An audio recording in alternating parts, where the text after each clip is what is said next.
This channel does not promote any violence, harmful, or illegal activities. All content provided by this channel is meant for an educational and information purpose only.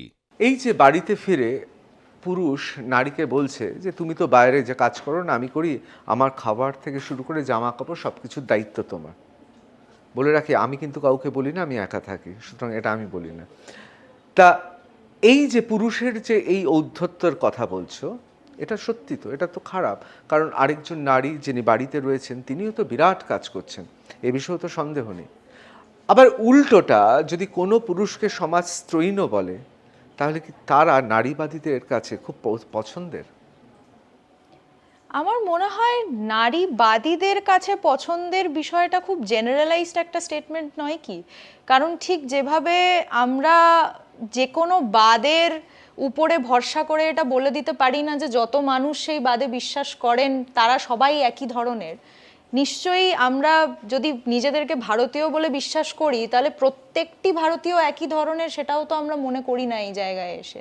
তো নারীবাদে যারা বিশ্বাস করেন তারাই যে বিষয়টা একইভাবে ভাববেন বা একই ধরনের ভাবে নারীবাদকে অ্যাপ্রোচ করবেন, এই ধারণাও তো কোথাও বোধহয় ভুল, সেই ধারণাটাও তো রাখা বোধহয় ঠিক নয়। এবং আমার মনে হয় না যে নারীবাদ কোথাও এটা মনে করে যে পুরুষরা কোনো ধরনের ফেমিনিন ক্যারেক্টারিস্টিক রাখতে পারেন না। কারণ এটা বহুবারই বলা হয়েছে যে যে কোনো মানুষ যখন কোনো ফেমিনিন ক্যারেক্টারিস্টিক রাখছেন বা ম্যাসকুলিন ক্যারেক্টারিস্টিক রাখছেন, সেইটা তাকে কোথাও কম বা বেশি মানুষে পরিণত করছে না, সেটা শুধু তার একটি একটি আঙ্গিক, তার জীবনের তার লাইফস্টাইলের একটি আঙ্গিক হিসেবে দেখা। অবশ্যই আমি দুটো হালকা প্রশ্ন করে আবার পৌঁছে যাব, কারণ যথেষ্ট ভারী ভারী কথা হচ্ছে। যাদবপুরে তোমার যারা বান্ধবী আছেন তারা কি তুলনামূলক সাহিত্য বা আইআর, ইন্টারন্যাশনাল রিলেশন অথবা সমাজতত্ত্ব, নৃতত্ত্ব এই সমস্ত বিষয়ে যদি না পড়ে তাহলে তোমার বান্ধবী বা সেই গ্রুপে থাকতে পারে না?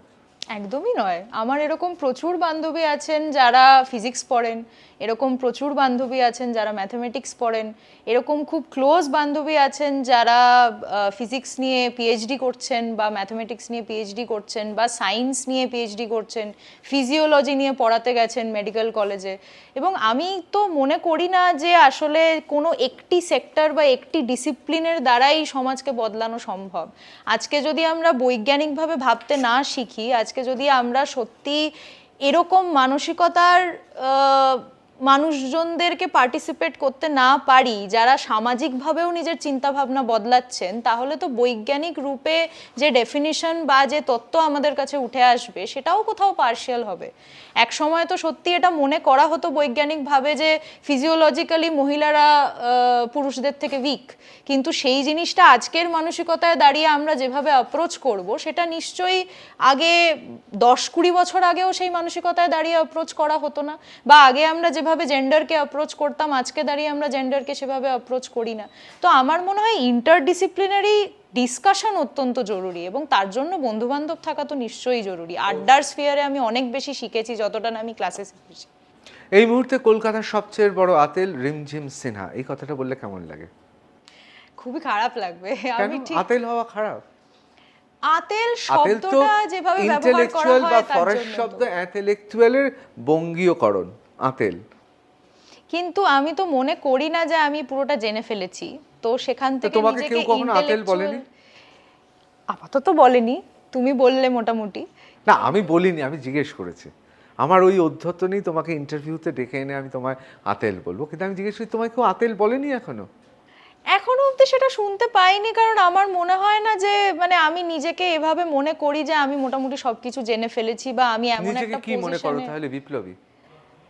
না, বিপ্লবী মনে করি না। আমি মনে করি যে আমি সমাজ বদলের রূপরেখাটা শিখছি কোথাও, সেটা হয়তো কোথাও সমাজতত্ত্ব পড়তে গিয়ে বুঝতে পেরেছি যে ছোটবেলা থেকে আমাকে যেভাবে বড় করা হয়েছে, যে ধরনের নিয়ম বলা হয়েছে, যেভাবে বলা হয়েছে যে এটা সঠিক এটা বেঠিক, সেগুলো আসলে সাজানো কয়েকটা নিয়ম এবং সেগুলি আমাদেরই বানানো নিয়ম। আমরা ওই একই মানসিকতার জায়গায় উদ্বুদ্ধ হয়েই সেই নিয়মগুলো বানিয়েছি। আমার এখানেই একটা প্রশ্ন আছে, নিশ্চয়ই ছোটবেলা থেকে তুমি যখন খুব ছোট ছিলে কিন্ডারগার্টেনে নিশ্চয়ই তুমি মার্কসও পড়োনি, তুমি ডুরখাইমও পড়োনি, তুমি নিশ্চয়ই তখন অগাস্টাস বেবেল বা আন কাপলান বা সিমন দ্য বোভার পড়োনি। এমনকি সুকুমারী ভট্টাচার্যও পড়নি। তুমি হঠাৎ এইভাবে এত বেশি সচেতন হয়ে উঠলে কোনো ঘটনাতে, নাকি সমাজতত্ত্ব সমাজবিদ্যা পড়তে পড়তে? প্রচুর মানুষের লেখা পড়ে মনে হয়েছিল যে যে সমাজে বাস করছি সেই সমাজকে আরো ভালোভাবে কোথাও ইমাজিন করা যেতে পারে। যেরকম রবীন্দ্রনাথের কথা আমাকে অনেক বেশি উদ্বুদ্ধ করেছেন, তার শিক্ষা প্রণালী আমাকে অনেক বেশি উদ্বুদ্ধ করেছেন। সত্যিই তো শান্তিনিকেতনের মতন জায়গা বা সেই ধরনের আশা রাখা যে আমরা বদ্ধ চারটে দেওয়ালের মধ্যে পড়বো না, কিন্তু আমরা গাছের তলায় পড়বো, একটা হয়তো আমরা আড্ডার স্ফিয়ার বানিয়েই সেখানে পড়াশোনা করতে পারবো, সেটা অত্যন্ত ইম্পর্টেন্ট মনে হয়েছে।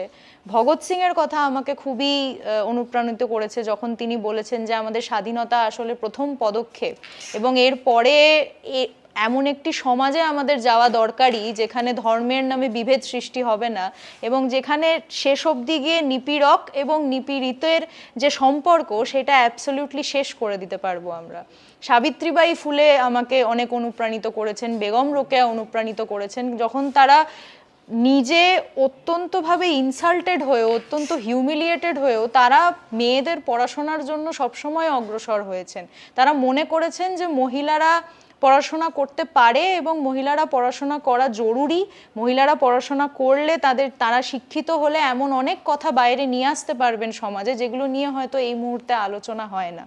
এবং আম্বেদকরের কথা আমাকে অনেক অনুপ্রাণিত করেছে এবং রিসেন্টলি মুজাফফরনগরের যে ঘটনাটি ঘটলো, আমার মনে হয় দলিত মানুষের অধিকার নিয়ে আম্বেদকর যতটা কথা বলেছিলেন, সংবিধানে যে কারণে সেই বিষয়গুলো ইনক্লুড হয়েছে তার কারণেই আজকে মুসলমান মানুষদেরকে যখন বলা হচ্ছে, মুসলমান ভেন্ডারদেরকে যখন বলা হচ্ছে তোমার নাম তুমি ওখানে লিখে রাখবে, এবং এটা তো ইকোনমিক বয়কটের জায়গাতে নিয়ে যাওয়া হচ্ছিল, সেইটা সুপ্রিম কোর্ট দিতে বাধ্য হয়েছে যে এই জিনিসটা করা যেতে পারে না। এবং সেটা তো অবশ্যই আম্বেদকরের এই ইন্টারভেনশন, তার দলিত রাইটস নিয়ে কথা বলা, অ্যানাইলেশন অফ কাস্ট লেখা, এই প্রত্যেকটা বিষয়ে আমাদেরকে আরো স্বাচ্ছন্দ্যে জীবন লিড করতে সাহায্য করছে। তো একটি মানুষের থেকেই যে আমাকে ইন্সপিরেশন নিতে হবে আমি তো সেটা মনে করছি না। আমার তো মনে হয় এই বহু মানুষের থেকে আমি অনেক কিছু শিখতে পারছি এবং নিজের জীবনকে আলাদাভাবে ভাবতে পারছি সেই কারণে। অবশ্যই।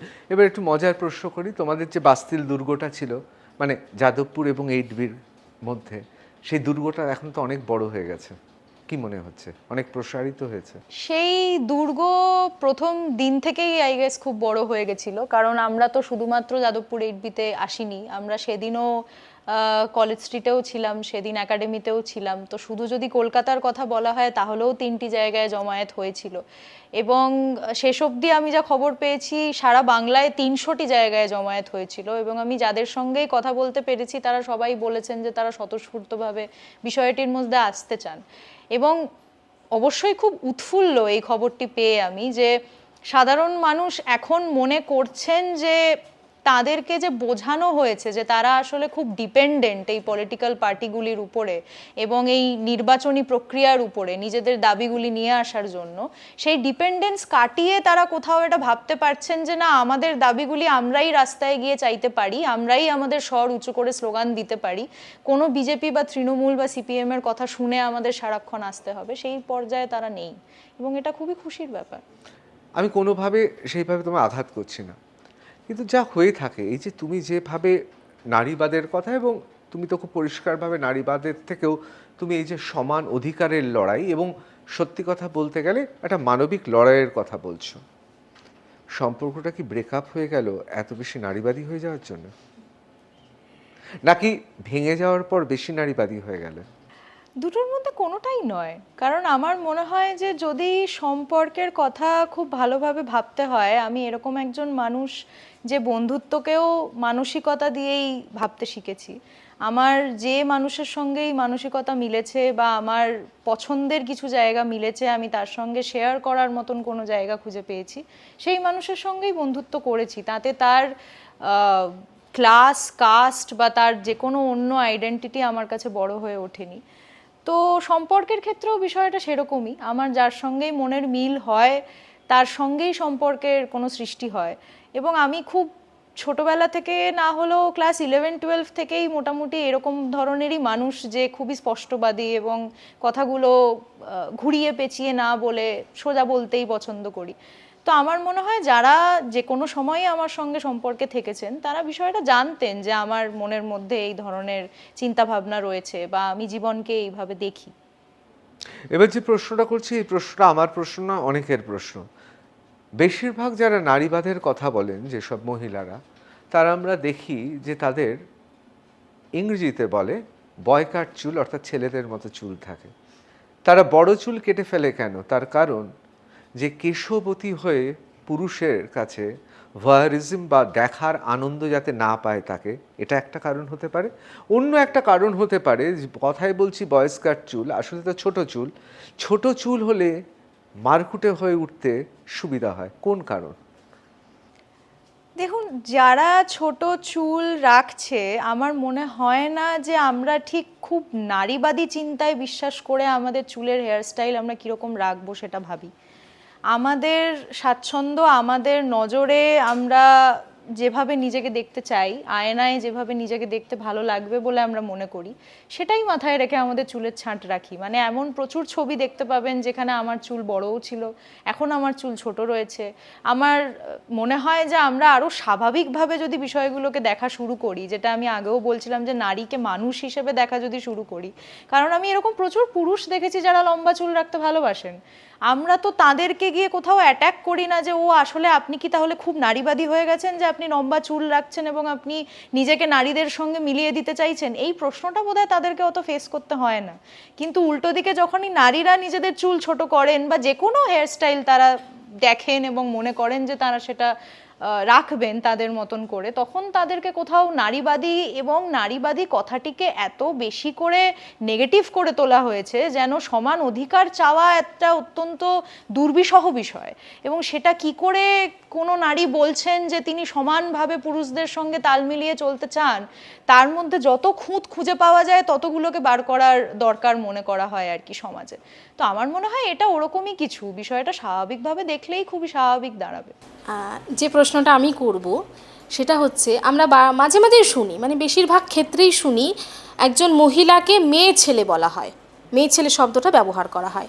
এটা যেমন আছে, তারপরে দুর্বল পুরুষ বোঝাতে তাকে হাতে চুড়ি পরা পুরুষ বলা হয়। আমরা নবান্ন অভিযানেও দেখেছি যে একজন দেখাচ্ছেন পুলিশকে, এরকম হাত তুলে দেখাচ্ছেন যে পুলিশকে বলা হচ্ছে যে চুড়ি পরা। মানে এই যে বিষয়গুলো, মানে কোথাও যেন মেয়েদের একটা নিচে নামানোর চেষ্টা, মানে কি মনে করা হচ্ছে এই বিষয়গুলোকে নিয়ে?